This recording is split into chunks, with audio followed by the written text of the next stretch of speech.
Shalom Bapak Ibu Saudara-saudaraku yang dikasihi Yesus Kristus. Selamat bertemu kembali dalam sapaan firman Tuhan bagi kita hari ini, yang menjadi renungan bagi kita. Semoga kita juga dalam keadaan yang sehat dan penuh sukacita, penuh semangat dan vitalitas, dan juga antusiasme akan Tuhan. Sebab orang-orang yang punya semangat dan antusias terhadap Tuhan, dia yang akan dapat memenangkan pertandingan kehidupan ini yang penuh dengan begitu banyak gejolak-gejolak. Amin.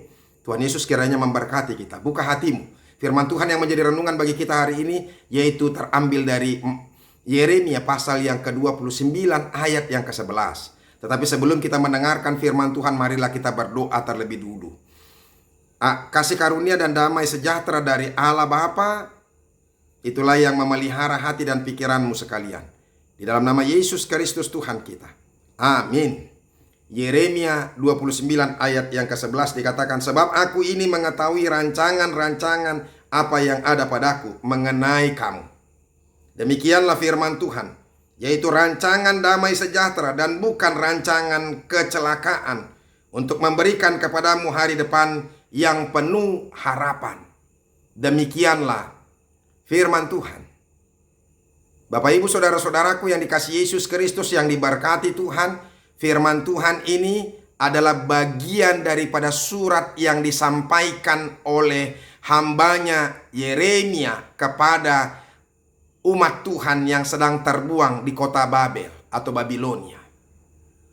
Yang mengingatkan mereka di tengah-tengah kesulitan yang terjadi, di tengah-tengah pergumulan yang terjadi, di tengah-tengah keterbuangan mereka. Mereka yang mengalami penderitaan, mereka yang mengalami pergumulan, yang mereka mengalami ketersiksaan batin, mereka yang dulunya adalah bangsa yang berdaulat dan sekarang tidak memiliki kuasa apapun dan kehilangan harga diri. Bahkan ada orang-orang yang menderita mengalami pergumulan itu.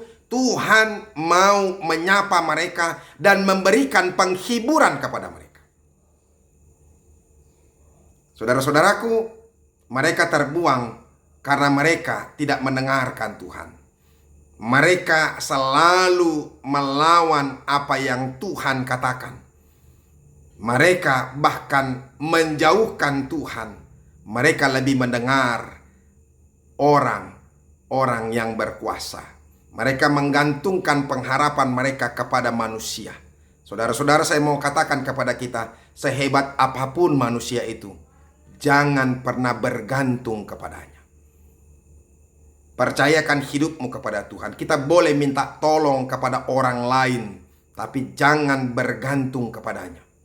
Itu yang mau disampaikan oleh firman Tuhan juga bagi kita. Kenapa mereka sampai jatuh terbuang?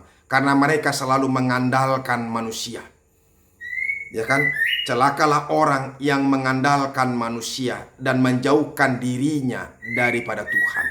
Itu yang dikatakan oleh firman Tuhan juga di Yeremia ini. Oleh karena itu Bapak Ibu Saudara-saudara, di tengah-tengah situasi yang seperti itu, Tuhan tetap masih menghibur mereka. Dan ketika mereka terjatuh pun, ketika mereka terbuang pun, itu adalah bagian dari caranya Tuhan menghajar mereka, membentuk mereka. Sekalipun mereka terhimpit, sekalipun mereka terjepit, sekalipun mereka boleh mengalami pergumulan, itu pembentukan yang sedang dirancangkan oleh Tuhan.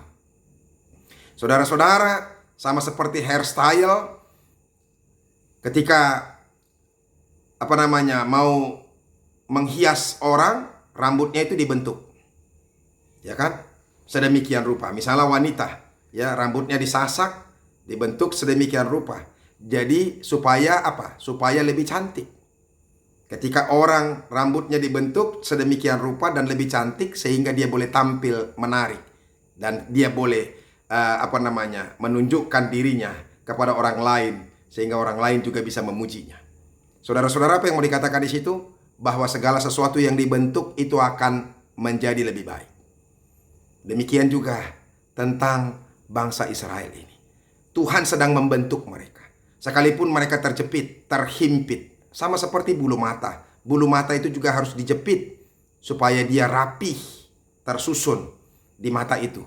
Sehingga ketika bulu mata itu disampaikan di situ, terjepit, maka bulu mata itu akan lengket dengan baik. Dan orang yang memakai bulu mata palsu itu juga akan terlihat lebih manis, lebih cantik, karena bulu matanya lebih lentik. Itu. Jadi saya mau katakan kepada kita, terhimpit itu juga bagian caranya Tuhan sedang membentuk kita. Ada kalanya situasi kita terjepit, ada kalanya situasi kita harus betul-betul dipukul dulu, ya, mengalami banyak penderitaan, mengalami banyak pergumulan. Tetapi itu caranya Tuhan sedang membentuk kita supaya kita menjadi manusia seutuhnya, manusia yang sungguh-sungguh mau mengikuti Tuhan, manusia yang sungguh-sungguh mengandalkan Tuhan dan percaya kepadanya. Itu. Jadi oleh karena itu jangan pernah kecewa dulu.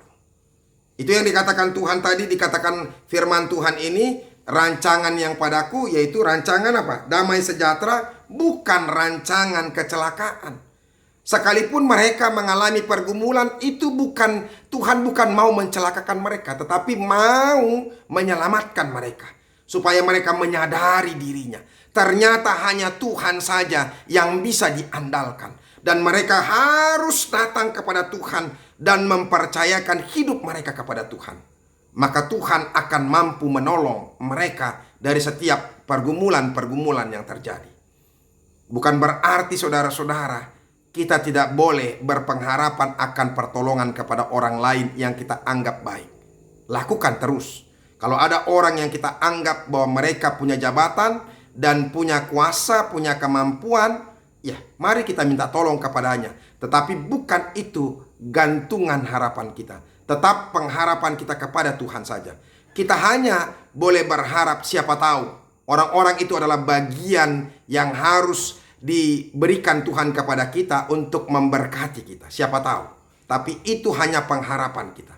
Tetapi pengharapan yang paling inti dari kita yaitu ketika kita berpengharapan kepada Tuhan.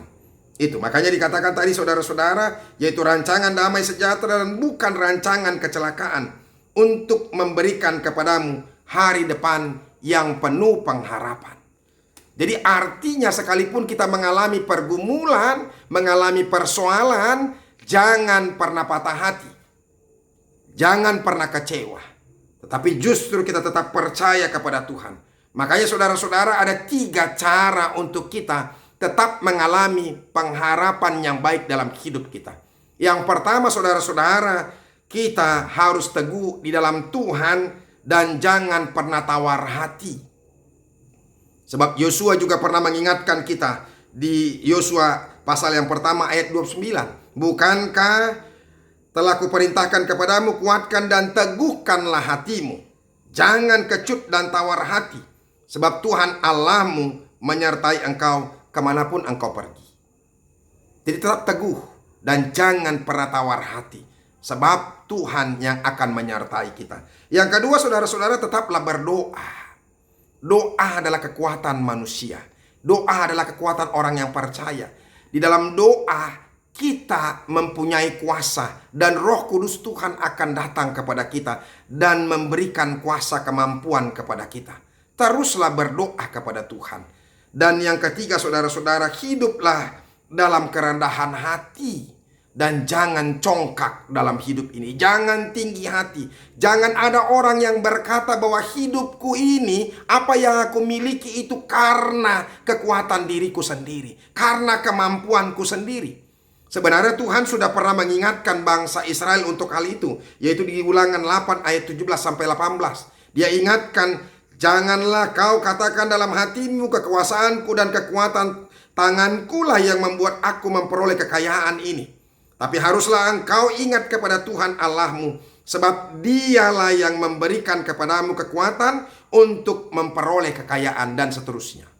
Jadi ternyata apa yang kita miliki itu semuanya karena memang dari Tuhan.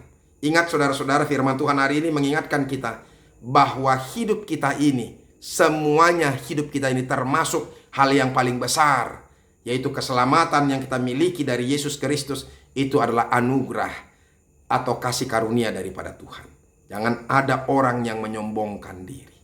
Bapak ibu saudara-saudara, oleh karena itu tetaplah setia kepada Tuhan, dengarkanlah firman Tuhan, dan jangan pernah mengeluh, jangan pernah tawar hati, jangan pernah bersedih kalau kita mengalami penderitaan, pergumulan, dan kesakitan. Sebab Tuhan sedang membentuk kita, merancangkan yang baik kepada kita, bukan merancangkan hal-hal yang mencelakakan kita. Semoga firman Tuhan ini bermanfaat bagi kita. Tuhan Yesus memberkati. Sampai ketemu besok.